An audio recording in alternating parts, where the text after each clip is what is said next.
Alvin TV, manood ka lang palagi. Siya ay laging updated kung anong mga proyekto, mga pagbabago sa kanyang video, kanyang ikikwento. Alright, alright, alright.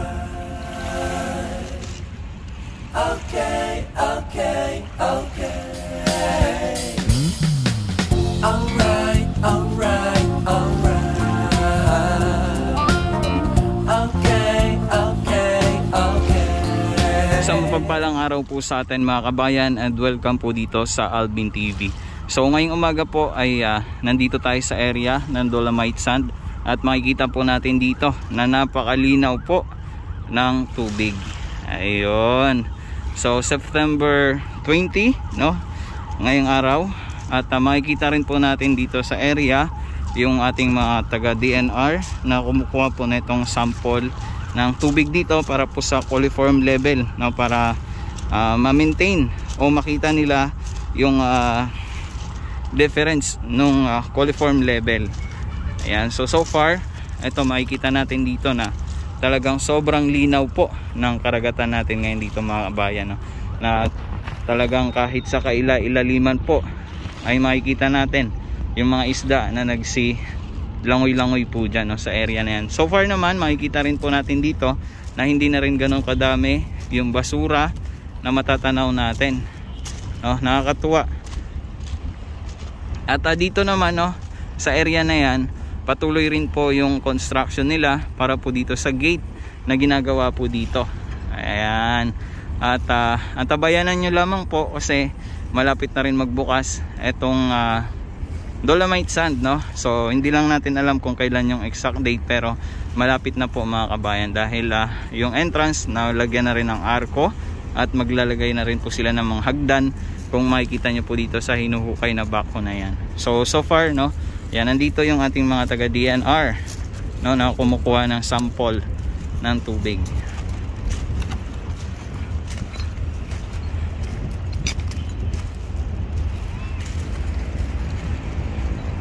Yan, so yung pagkuha po nila dito by station po ito mga kabayan.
So ayun, no. So ngayon papakita po muna natin sa inyo ulit dito yung area dito sa may Dolomite Sand po mismo.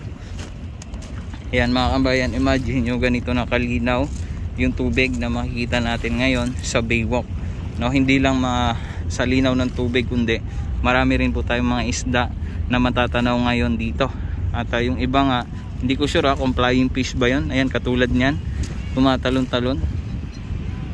So madami po mga kabayan, malaki na ang pagbabago na nakikita natin ngayon dito sa Manila Baywalk.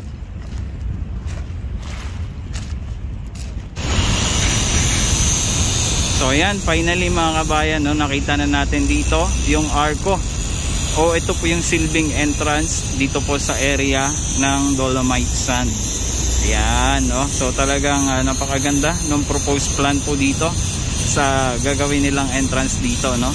Ayan, makikita natin dyan na hinuhukay na rin ng backhoe yung gagawing hagdan, no? At katabi lamang po ito ng comfort room, no? Na malapit na rin po ito matapos yung comfort room dito. So mamaya maya ipapasok ko kayo dyan sa loob din para makita natin yung update.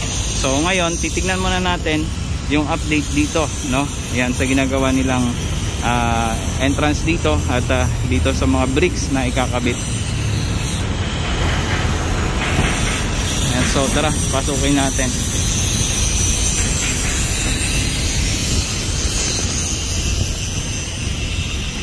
Ayan, so ito na nga mga kabayan, makikita natin dito na magkakabit na sila ng bricks, no, sa area na to.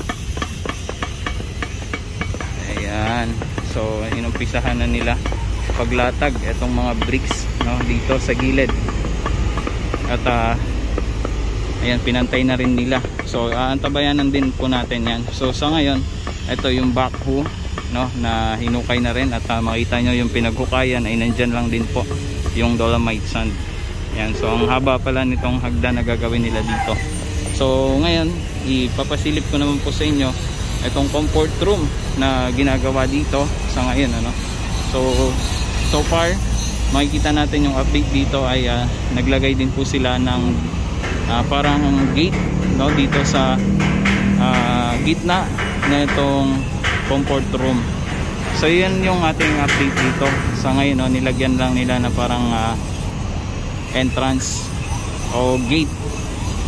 Ayan, so sa ngayon okay naman na nalagyan na ng mga pintura yung bubong. At dito yung pinto naman meron na ring mga parang ganito, mga bakal na nakalagay, ano. At ayan nga, yun yung pinaka latest update dito sa comfort room, yung ginawa po nilang bakal o yung gate na yan. Ayan.